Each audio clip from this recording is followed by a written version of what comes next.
Shanks possui a habilidade de voar com o Red Force, o seu barco. Isso poderia justificar seu feito incrível de chegar do Novo Mundo à Guerra de Marineford em menos de 35 horas. Será que o Usopp vai mudar a cultura de Elbaf através do questionamento de valor à vida? Oda tá preparando uma reviravolta onde todos os gigantes são maus e Loki é o único bom? Por que Luffy não simplesmente destrói as correntes que amarram o príncipe ao invés de buscar uma chave? O que há no Reino dos Céus? Uma guerra eclodirá na ilha? Vamos responder todas essas perguntas nesse vídeo, então já deixa aquele seu like, se inscreve no canal e se quiser participar do próximo mandando sua pergunta, segue a gente lá no Instagram. E quando aparecer um story solicitando pergunta, é só mandar. @JuanBBM1. Depois de toda a confusão de Egghead, onde o Kuma foi parar? Então, a última vez que ele apareceu foi no capítulo 1126, olhando pro horizonte com a Bonnie, nesse painel lindo aí, maravilhoso, cheio de significado. Desde então, ele tá sumido realmente, mas é muito provável que ele tenha sido, abre aspas aí, né, desligado, ele não esteja respondendo a estímulos, então vão deixar ele, abre aspas de novo, tá, de lado até algo acontecer. Cara, é possível que a Lilith trabalhe nele, é possível que o Frank trabalhe nele, porque ele foi o primeiro a encontrar o Chichibukai e contar pros outros Chapéus de Palha que ele defendeu o Sunny. Então eu sinto que mais que qualquer um, nosso querido carpinteiro, nosso querido engenheiro Frank sente que tem uma dívida, algo que ele tem a agradecer a mais pro Kuma. Então eu sinto que o Frank trabalhar numa melhora pro Kuma, numa volta pro personagem, algo que ajude ele a resgatar sua consciência, cara, seria simplesmente fenomenal. O Frank criou o Thousand Sunny, o sonho do Frank está altamente ligado com o Thousand Sunny e a volta ao mundo, o barco capaz de fazer isso, e o Kuma foi quem protegeu. Essa relação aí ainda pode ter alguma construção em cima que vai culminar na volta de Bartolomeu Kuma. Lucas Dade Underline. Dá pra imaginar uma reviravolta com os gigantes sendo maus e o Loki sendo do bem? Cara, eu sinto que essa questão maniqueísta, né, do bem e do mal de Elbaf tá sendo muito debatida, só que eu acho que a grande questão é, não vai ter um lado ruim ou um lado mal, acho que vai ser uma questão mais de interpretação. O Loki, ele pode saber que o Ragnarok é necessário para mudança no mundo. O cenário em que ele matou seu pai ainda é muito incerto, a gente não sabe nada, a gente sabe só a primeira camada ali, a parte mais rasa de todo o enredo de Elbaf. Inclusive, né, talvez a grande questão aí acerca desse conflito que tem entre o país e o seu príncipe é a própria cultura. Se a gente for parar pra pensar, dentro das páginas de One Piece, existe uma idolatria para a cultura de Elbaf, que, cara, é realmente ali dos guerreiros gigantes, honrados e tudo mais, só que a cultura deles tem uma valorização à vida aparentemente menor do que no resto do mundo. E o Usopp, inclusive, em Wano, foi quem falou isso pro Kinemon em relação a essa honra dos samurais, né? Então, talvez o próprio Usopp, ele perceba que a cultura de Elbaf não casa perfeitamente com os seus princípios, e dessa forma ele seja alguém que vai trazer melhor essa questão de valorização à vida. Porque, cara, o Dory e o Brog, eles literalmente estavam em Little Garden buscando se matar. Melhores amigos buscando se matar, porque na cultura deles é isso. Sabe, existe o deus de Elbaf e o deus de Elbaf vai escolher o vencedor, então eles têm que ficar lutando até um deles cair derrotado. Enfim, a grande questão é, a gente tem uma ultravalorização por parte do Usopp e também do Luffy para a cultura de Elbaf. Eles acham o máximo, eles são caras gigantes, honrados, bravos, guerreiros do mar e tudo mais, mas precisa ser como é? Será que o Usopp, assim como fez em Wano, não vai questionar os princípios do pessoal e trazer uma nova perspectiva, uma nova visão que traz mais a valorização da vida? Para mim isso faz muito sentido, né? Claro, a cultura desse país é estabelecida há muitos e muitos e muitos séculos, talvez até milênios, né? Então, o que o Usopp vai fazer ali? Talvez trazer uma visão um pouquinho diferente, trazer uma visão mais humanizada, porque ele é o personagem mais humano de One Piece. Então, quiçá, todos os gigantes enxerguem a cultura de Elbaf de maneira X e o Loki enxergue de maneira Y. Então ele tá querendo mudar isso, talvez pro que seja realmente melhor pro país. Enfim, a gente sabe pouco, a gente sabe o raso, tá? Mas eu acharia interessante a gente ter esse envolvimento do Usopp na cultura do país, ser consagrado um herói lá dentro ao final do arco e, obviamente, também a gente teve um pouquinho disso, realmente um vislumbre, tá? Uma sementinha plantada em Wano com ele questionando o Kinemon e o Izo falando sobre essa questão de colocar a honra em cima de sua própria vida. Francisco Roberto Alves Mendes. Qual o tamanho da chave que o Luffy vai ter que pegar para libertar o Loki? Cara, provavelmente, assim como tudo em Elbaf, a gente tá falando de o quê? Exatamente, uma queridíssima chave gigante. As correntes que prendem esse homem são surreais, cara, são coisas colossais. E eu vi uma galera questionando, pô, o Luffy não poderia usar o Haki como usou em Wano, né, o Ryo, pra libertar ele dessa amarra e simplesmente pegar as correntes e quebrá-las? Eu acho esse um questionamento extremamente justo, porque o Luffy vai precisar de uma chave se ele consegue segurar a corrente, usar o Haki no interior dela e pum, explodir ela de dentro pra fora. É uma solução muito mais simples para libertar o Loki. Só que tem uma grande questão que muita gente esquece, que a gente viu lá em Wano enquanto o Luffy estava em Udon. Ele estava com as algemas de Kairosek e ele menciona que não conseguia usar Haki.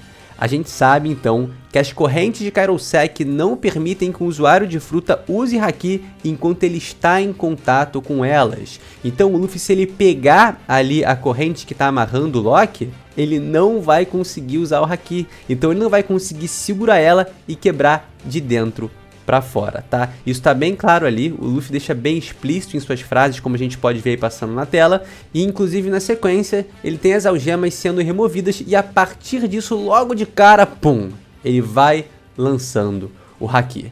Então tem essa questão, usuário de fruta, até então pelo menos, usuário de fruta que está em contato com Kairosek não consegue usar Haki. A gente não sabe se essa pedra do mar tem essa propriedade de inibir o Haki em todas as pessoas, mas em usuário de fruta isso é um fato. Se comeu uma Akuma no Mi, tá com Kairosek encostando, não pode usar Haki. Então não, né, o Luffy não pode virar e quebrar as correntes do Loki, porque as propriedades do Kairosek inibem os seus poderes. Wesley Salvatore E se Joy Boy for na verdade o Luffy que viajou no tempo? Wesley, meu querido, eu te juro, essa é uma das teorias que mais me deixa, mano, maluco, cara.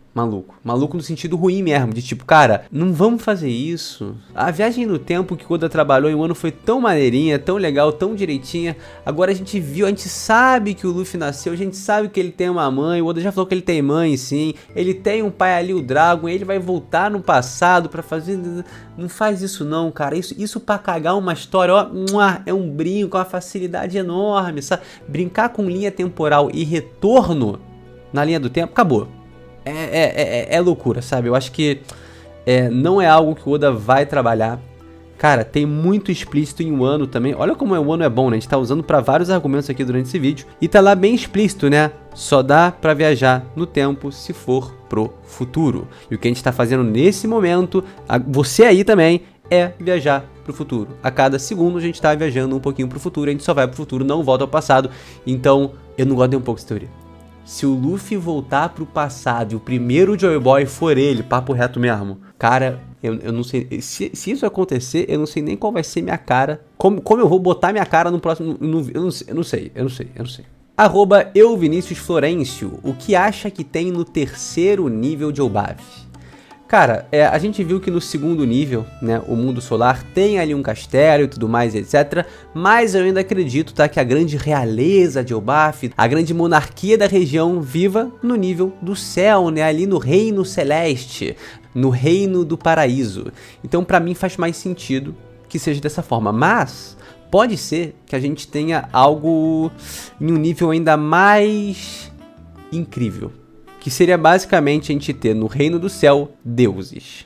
E é o que eu falo por deuses, né? A gente já teve uma menção lá em Nilfgaard sobre o deus de Elbaf. A gente tem aí, cara, o Road se passando pelo deus do sol. A gente tem o Loki achando que é um deus do sol. Então pode ser que seja uma região que realmente tem uma galera ali, estilo Asgard, né? Divindades para Elbaf. Só que, se a gente pegar Skypiea como exemplo, a gente vai ver que o Enel ficava lá em Upper Yard e se sentia, mano, o máximo realmente o deus de toda a região. Só que ele não era.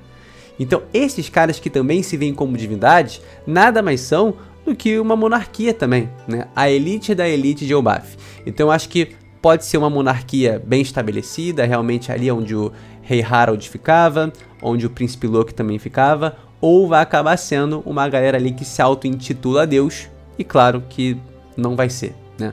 Então, pode ser mais um plot aí maluco para trabalhar na cultura doida de Elbaf e trazer resoluções incríveis para esse mangá. Osamu Lucas, acha que vai ter guerra em Elbaf? Cara, de verdade, tá? Pra mim, ou Elbaf vai ser o maior gatilho pra guerra final de One Piece, ou vai rolar uma porradaria histórica na região. A gente comentou em live, eu acho muito bacana trazer pra aqui, que é o seguinte: lá em Little Garden, cara, sempre que tocava o gongo, sempre que o vulcão entrava em erupção, o Dory e o Brog começavam a cair na porrada. Se bobear, como a gente sabe que essa região tem Pyroprune, né, seja com essas nuvens aí celestes que o Luffy consegue ficar em cima junto com a Gerd, ou até com o próprio arco-íris, né, para eles poderem navegar por ele e tornar as partículas de água tangível e navegáveis, é basicamente a questão do Pyroprune. E o Pyroprune vem originalmente de vulcões. Então pode ser que tenha vulcão submarino, pode ser que tenha um vulcão aí muito louco no meio de Elbaf, e quando ele explodir, vai ser igual em Little Garden, um gongo, pra porradaria começar. Então, cara, pensa aí, fecha o olho, imagina uma cena, tá todo mundo lá em Elbaf, de boa, de repente, cara, entra um vulcão em erupção, os caras reconhecem aquilo como sinal de que eles têm que começar a guerrear, e aí eles partem pra porrada igual os alucinados. É uma loucura, mas Little Garden é um microcosmo também para vários elementos importantes que a gente vai ver em Elbaf. Então acho que é uma possibilidade real o Oda trabalhar com algo assim, né? Algum gatilho, tipo um vulcão entrando em erupção, para os caras começarem uma gigantesca batalha dentro da região. Oliveira Luan 96. Assim como Silvers Rayleigh caminhava entre os animais em Amazon Lily, Scopper faz o mesmo em Elbaf.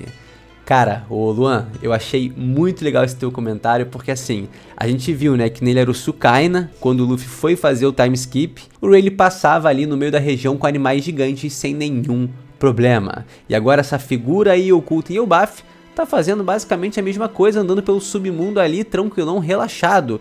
Eu vou falar, meu irmão, qualquer argumento que fortaleça Scopper Gaban, eu tô do teu lado. Eu tô até lá, isso aqui, ó, eu faço um convite pra todos vocês, ó, você aí, eu quero você na gangue do Gabão. Se você é da gangue do Gabão, deixa um comentário. Eu sou do Gabão. Eu sou do Gabão. E tá tudo bem. K_Kaique_A. Quais as chances de Loki ter pedido pra Luffy levar o lendário Mjolnir pra ele? Cara, se você reparar bem, o Loki ele tá amarrado ali com as correntes, mas atrás dele, os caras são gênios, né? Os caras simplesmente falam que ele é o cara mais forte de todos, e quando prendem ele, permitem que ele fique com sua arma. Talvez mais uma coisa da cultura de Elbaf, de não afastar o guerreiro de suas armas. A gente sabe que Dory e Brog voltaram para a região para pegar armas de novo, e aí voltar para Little Garden e continuar o duelo eterno entre os dois. Então a arma é um elemento fundamental, um elemento muito importante para essa região. Então talvez em respeito ao Loki e também à própria arma, eles não o tenham afastado do seu gigantesco martelo, tá? Então esse Loki tem um gigantesco martelo e pode ser muito bem a referência para o Mjolnir. Leonel _ Silva, é possível que Luiz Arnaud seja um gigante? Cara, eu acho improvável por dois motivos. O primeiro é que na primeira aparição dele, a primeira menção, ele comenta que tudo é gigante, que tudo lá é muito grande em Little Garden e que os seus habitantes são gigantes. Então se ele fosse gigante, ele talvez não comentaria dessa forma, né, tão impressionado. E o segundo ponto é exatamente esse, mas mencionado em Elbaf. Ele fica muito encantado por tudo ser colossal, descomunal da maneira que é. Então talvez se ele fosse um gigante, ele não comentaria dessa forma, né? Ele comentaria tipo, pô, que legal, tudo aqui é bem cabível pra mim, né? É grandão igual a mim, opa, que coisa bacana, mas ele parece muito surpreso com toda essa gigantificação da região, seja em Little Garden ou seja também em Elbaf. Então eu acho que ele não vai ser um gigante, tá? Mas eu pensei nisso também, passou por minha cabeça, só que eu meio que fui contra o pensamento por esses argumentos que eu pensei. Mas é uma possibilidade. Lauliette Underline ou 1, onde o Sop se encaixa nos 3 reinos. Cara, de verdade, Nami, Reino do Paraíso, Reino dos Céus faz muito sentido, Luffy, Reino Solar, perfeito, Zoro, Submundo, maravilhoso. O Sop, cara, acima de tudo, acima de todos. Eu vejo muita gente segurando assim, falando que, pô, não vou criar expectativa pro Sop no arco. Cara, é uma promessa gigantesca que o Oda fez há 24 anos atrás. Tem que sim criar expectativa, meu irmão. O que vier vai ser incrível e ponto final, acabou. Eu não consigo virar agora pra mim e falar, não vou criar expectativa nenhuma não, meu irmão. O Oda prometeu isso há tanto tempo. O desenvolvimento do Sop durante a obra é tão bom, é tão incrível, e vai chegar nesse momento e vai ser cagado. Pô, vamos, com todo respeito, não dá pra acreditar numa coisa dessa, cara. Eu acho que todo mundo aí, por mais que tenha com as pessoas falando, eu não vou criar expectativa, tem aquilo acumulado no peito. Sabe que o homem, Eiichiro Oda, vem trabalhando no outro homem, o Sop, um desenvolvimento fantástico que vai culminar nessa terra, nesse momento. Na realização dos seus sonhos, no reconhecimento, na estátua sendo construída, no que quer que seja, nele sendo considerado um herói gigante pros gigantes. Então assim, não dá. Algum feito incrível do Sop vai acontecer nesse momento. Eu tento botar a expectativa mais relaxada, mas eu vou mentir pra vocês? Não vou mentir pra vocês, pô. Eu espero muito do Sop nesse arco. Espero muito, muito, muito mesmo. É um arco que o Luffy vai brilhar muito e eu vejo o Sop brilhando no nível do Deus do Sol, tá? Então, se você tava com a expectativa baixa e o que eu falei agora aumentou sua expectativa e você não queria, pô, sinto muito, mano, mas não dá, cara. Não dá. É uma promessa de muito, muito, muito tempo. É fundamental pro Sop, que é um personagem que dá pra ver que o Oda gosta muito mesmo. Então eu acho que é isso, pô. É o brilho. É o deus da mentira, é o homem que vai trazer alguma resolução fantástica pra esse país. Tenho fé nisso. Rodriguinho Uri, Shanks possui uma Pedra do Sol e usou ela pra chegar tão rápido em Marineford? Cara, eu vou falar, essa parada do Shanks chegar em Marineford depois de encontrar o Kaido no Novo Mundo, ter uma resenha ali, um conflito com ele, e depois aparecer na Guerra dos Melhores, ainda é uma loucura. Sabe por que é uma loucura? Porque eu fiz uma análise sobre isso há 3 anos atrás. E o Shanks demorou mais ou menos 35 horas para chegar de onde ele estava até Marineford. E isso é um absurdo. É uma velocidade assim descomunal. E eu não acredito que ele tenha voado.